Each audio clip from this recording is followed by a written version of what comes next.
さて、今回はですね、ローランド TR606 ドラマチックスっていうちょっとね、面白い運命をたどったリズムマシンについて、深く見ていこうかなと。はい。1981年生まれなのに、最初は全然人気が出なかったらしいんですよ。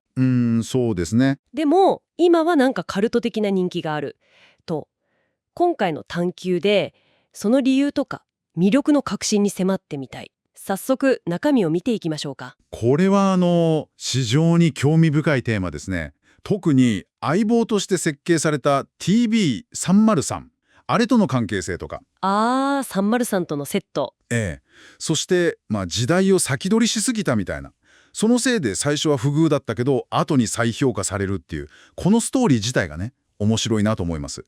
資料からその大事なポイントをちょっと紐解いていきましょまずやっぱり面白いのが、1981年に、TB303 バスラインと、もう本当に同時で、セットで使ってねっていう感じで発売されたってことですよね。う。ええ。資料を見ると、銀色のボディがそっくりで、もうパッと見じゃ区別つかないくらいだった、みたいな。そうなんですよ。ただ当時の音楽制作の現場ってまだプリセットのリズムが全盛期だったわけですね。はいはい。なので自分でリズムをプログラムするっていうこの TR606 のコンセプト自体がちょっと先進的すぎた。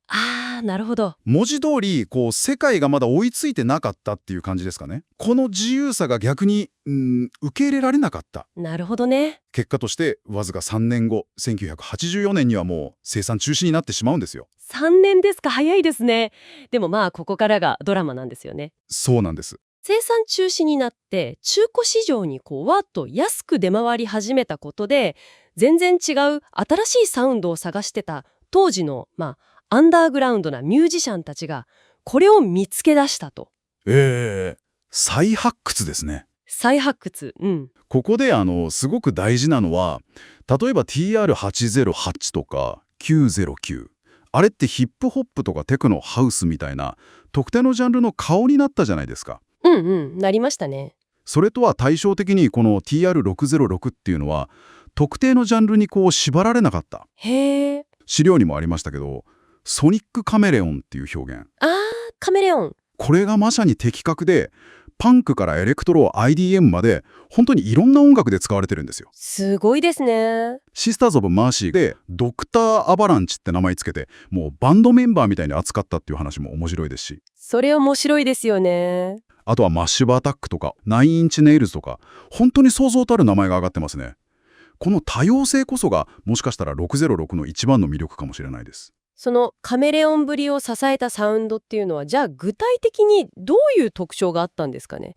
なんか邪魔にならないみたいな表現もありましたけど、普通リズムマシーンってもっと前に出てくるイメージじゃないですか。いいところに気づきましたね。確かに粒立ちの良いパンチのあるサウンドではあるんですよ。でも同時に驚くほど控えめにもなれる。ほう。プロデューサーのアダム・ジェイの言葉を借りると、曲の主役にもなれるし、後ろでしっかり支えることもできるっていう。へえ、万能。この絶妙なバランス感覚がジャンルを選ばないその汎用性を生んだんじゃないかなと。目立ちすぎず、でもちゃんと存在感はあるみたいな。回路自体はとてもシンプルって書いてありましたけど、それでいて奥が深いんですね。そうなんです。特にシンバルの音とか、なんか複数のサイン波オシレーターを複雑なフィルターに通して作ってて、独特のメタリックな響きがあるとか、このシンプルさが逆に改造の余地を残してたっていうのもマニア人気に火をつけた一因みたいですね。まさにその通りですね。あとオリジナルの大きな特徴というか、ある種の欠点とも言えるかもしれないですけど、スイング機能がなかったですよ。そうなんですか。はい。これで独特の硬質な、ある意味ストイックなグルーヴが生まれた。もちろんローランド・クラウドのソフトウェア版とか後に出た TR06 ではちゃんとスイングとかシャッフル機能も追加されて現代的なニーズにも応えてるんですけどね。この進化も面白いところです。なるほどね。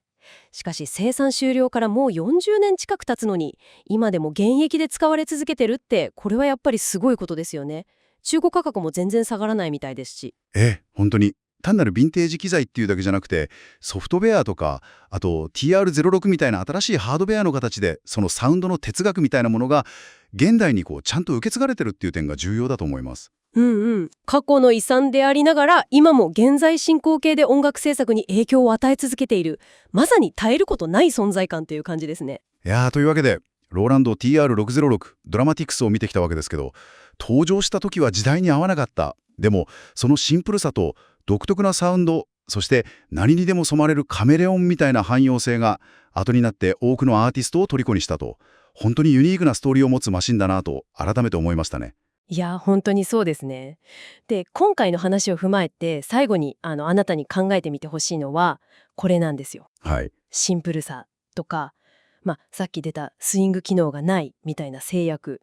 これがかえってアーティストの創造性を刺激して、なんか予想もしてなかったような多様な使い方を生んだのかもしれないっていうこと。なるほど。テクノロジーがもともと持っていた意図とユーザーが実際に生み出す文化の間には一体どんな面白い関係が隠れてるんだろうって、ちょっと立ち止まって考えてみるのもきっと何か発展があるんじゃないかなと思いますよ。